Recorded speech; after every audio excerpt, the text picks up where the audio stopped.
I'll start briefly with a brief history about Saudi women in business in general, or Saudi women in general. There's always a misconception that women in Saudi Arabia are not allowed to practice business or not allowed to work or none of that. But the fact is, we were not covered in the media, so a lot of people don't know a lot about us. But my whole life I've been working. My mom was working. And the thing is, regarding business, is that we were raised to, as women, it's better not to work, get married, stay home, take care of the kids, and the man will take care of you, whether he's a father, a brother, or a husband. And even business. And if you wanted to work, it's always preferred to work in the public sector or the government, because it's secure, more, you can you can retire later on, you have your own retirement. And the working hours are limited. They're not that long like any private business. And even those who had their own business, usually, if you're a businesswoman, like that was like 30, 45, 50 years ago, we still had businesswomen, but it was a bit associated with the rich and well-connected because, again, starting a business was not cheap. It's very expensive. I mean, that's the thing in the global. It's not only Saudi. And also getting the necessary permits was very bureaucratic and very harsh. And it took a very long time. It needed really good connection and people who understand the law and the regulations in the government. As for business from home, this was also like a stigma. It was associated with poverty and the people who needed this extra money. So a lot of people didn't, especially women, didn't want to associate with home business. But again, that was like 30 years ago or 40 years ago.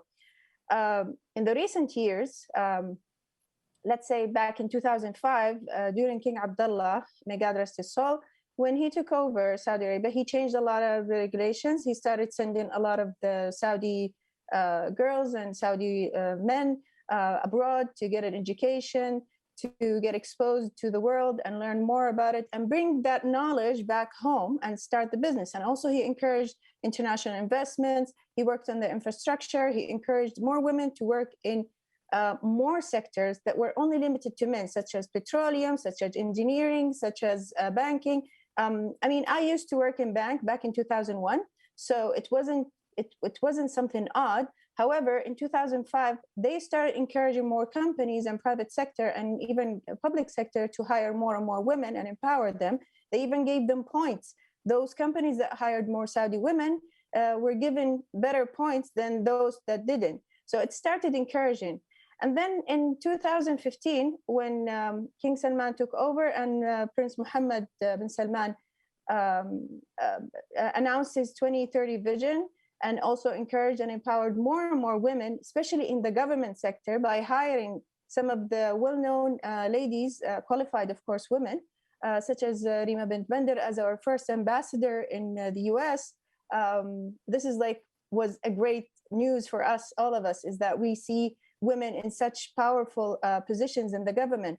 And if you come and visit Saudi, everywhere you go, you'll see women more than men, to be honest, sometimes. But that's like a great change. And I witnessed that change, alhamdulillah, during my time. But like back in, going back to SHEWORKS, why did I start SHEWORKS, for example? I was abroad living in Canada and the US. When I came back, I wanted to work as a freelance photographer. So I noticed that there isn't a space for us. As a mom, it was very distractive to work from home. And I wanted to meet my clients. It didn't look professional, working from home and all these things. And so I was thinking of having my own office or looking for a business hub. That concept did not exist back in 2013. So I was looking for a space that can give me inspiration, that is that like a second home for myself, but it didn't exist. So I decided to create it. So I created SHEWORKS. I designed it from scratch. I worked with designers, contractors. I found a space like 400 square meters. I put cubicles. Not exactly cubicles. I put some co-working spaces and shared offices. I had private offices. I had meeting rooms, lecture room, all the facilities that any startup or any entrepreneur need to start her own business. So she wouldn't worry about the infrastructure and all these things. I even hired secretaries, assistants, consultants. And the consultants, I was working with men and women, depending on the field, because we were looking for experts, regardless of their gender. And it was a women-only environment. And a lot of people were like, why is it a women-only environment or segregated environment? Because, again, the Saudi culture was a bit different. We went only to girls' school. We went only to universities that are only for girls, for ladies. So everything, the education journey was segregated. So when you take such female who is not prepared to go into the world where you have both men and women, and sometimes it's a bit difficult dealing with men as a woman who's not used to it. It was very harmful. It was a bit scary for some. Like I said, they were not prepared. And the change that took over in Saudi was very fast. So many were not prepared. So we faced two challenges: starting businesses. That was also, we didn't have that expertise. Many women didn't have that expertise because we only associated it with men. Many women were afraid to start their own business. And at the same time, even if you want to do business or work with other companies, you're going to be dealing with men. And if you're not ready and prepared mentally and psychologically, you might be isolated or shy, or you won't get that raise or that reward that you're looking for. So again, I started SHEWORKS so then I can help many of these ladies, especially young women, young ladies, to go through this transitional change and get ready to and face the market out there. So alhamdulillah, I started back in 2014, and a lot of entrepreneurs and startups launched from SHEWORKS in different fields. We provided, like I said, the consultants, the professionals who can help them, such as bookkeeping, accounting, law, lawyers, and also the startup business, even fundraising or funding, finding the fund to start their own business. But we were also lucky that Saudi Arabia also was going through that change, and they were focusing on SMEs. So that came into our benefit as well. Nowadays, there's no difference between men and women when you talk about entrepreneurship or startup, because everything became so easy, everything became so clear.